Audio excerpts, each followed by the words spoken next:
নেতাদের কথা চিন্তাভাবনা করে বলা উচিত, যেমনটি করছেন ড ইউনূস। তিনি বেশি কথা বলেন না, কাজেই বিশ্বাসী। তার বক্তব্যে থাকে ভার ও গভীরতা। ড ইউনূসকে বিপদে ফেলতে ভারতের প্রধানমন্ত্রী নরেন্দ্র মোদী নানা ধরনের চেষ্টা করেছেন। তার কূটনৈতিক পদক্ষেপ অনেক ক্ষেত্রেই অনভিজ্ঞ ও অগ্রহণযোগ্য ছিল। তবে ড ইউনূস এসব বিষয়কে গুরুত্ব দেননি। তিনি নিজের উপর আস্থা রেখে নির্বে কাজ করে গেছেন। ভারতের উপর আন্তর্জাতিক চাপ সৃষ্টি করে গেছেন। সম্প্রতি অনুষ্ঠিত এক দ্বিপক্ষীয় বৈঠক তারই ফল। বৈঠকে মোদি ড ইউনূসকে যে সম্মান জানান, তাতে সম্মানবোধ থাকলেও কিছুটা অস্বস্তি লক্ষ্য করা গেছে তার মুখে। অথচ কিছুদিন আগে ইউনূসকে অবৈধ ও অনির্বাচিত সরকার প্রধানও বলা হয়েছিল। আজ সেই মোদি তার স্বীকৃতি দিতে বাধ্য হয়েছেন। এমনকি অতীতে ইউনূসকে মৌলবাদী বা জিঙ্গি বলেও অভিযুক্ত করা হয়েছিল। ড ইউনূসের বিরুদ্ধে সংখ্যালঘু নির্যাতনের অভিযোগ তোলা হয়েছিল। তাকে নানা চাপের মুখে ফেলার চেষ্টা হয়েছে, যা ছিল অবিশ্বাস্য এবং দুঃখজনক। অন্যদিকে শেখ হাসিনা ও তার দল দুর্নীতির অভিযোগে অভিযুক্ত নেতাদের আশ্রয় ও পুনর্বাসন দিয়ে রাজনৈতিক শিষ্টাচার ভেঙে ফেলেছেন মোদি। এছাড়া বাংলাদেশের জনগণ সম্পর্কে অবমাননাকর বক্তব্য দেওয়া হয়েছে, যা শিষ্টাচারের সীমা অতিক্রম করেছে।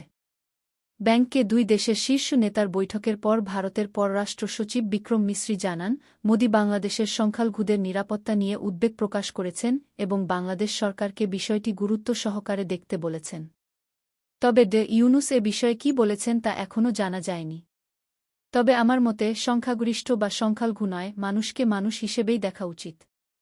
ভারত তো কিছু মানুষকে মানুষই মনে করেন না, তাদের মধ্যেই উঁচু নিচু জাতভেদের পার্থক্য প্রবল। এদিকে আন্তর্জাতিক মিডিয়ায় কোটি কোটি ডলার খরচ করে ড ইউনূস ও বাংলাদেশের বিরুদ্ধে মিথ্যা সংবাদ প্রচার করা হয়েছে। ভারতীয় টিভি চ্যানেল পর্যন্ত ভাড়া করে এই প্রচারণা চালানো হয়। যুক্তরাষ্ট্র ও ইউরোপে লবিং করেও কাঙ্ক্ষিত ফল মেলেনি। সম্প্রতি ভারতের বৃষ্টির পানি ছেড়ে দেওয়ার কারণে ফেনীসহ দেশের একটি বড় অংশ পানিতে প্লাবিত হয়েছে, ক্ষতি হয়েছে হাজার হাজার কোটি টাকা।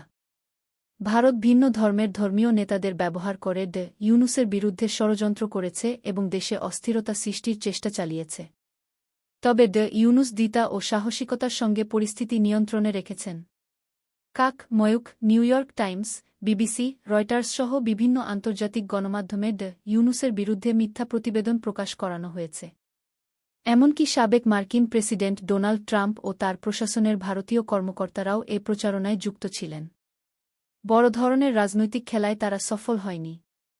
মিটিংয়ে মোদি ও ড ইউনূসের শারীরিক ভাষা বিশ্লেষণ করলে বোঝা যায় ড ইউনূস কতটা আত্মবিশ্বাসী ও শক্ত মানসিকতার। মোদির মুখভঙ্গিতে ছিল অপরাধবোধের ছাপ। প্রতিবেশী দেশের সম্পদ বা অধিকার সহজে দখল করা যায় না। বাংলাদেশের মতো আরও অনেক ছোট দেশ আজও মাথা উঁচু করে বড় শক্তির বিপরীতে টিকে আছে।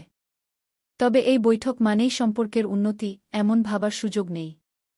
উভয় পক্ষই তাদের নিজ নিজ অবস্থানে থাকবেন। ড ইউনূসকে থাকতে হবে সতর্ক। কারণ তাকে ঘিরে বড় ধরনের কূটনৈতিক খেলার চেষ্টা অব্যাহত থাকবে।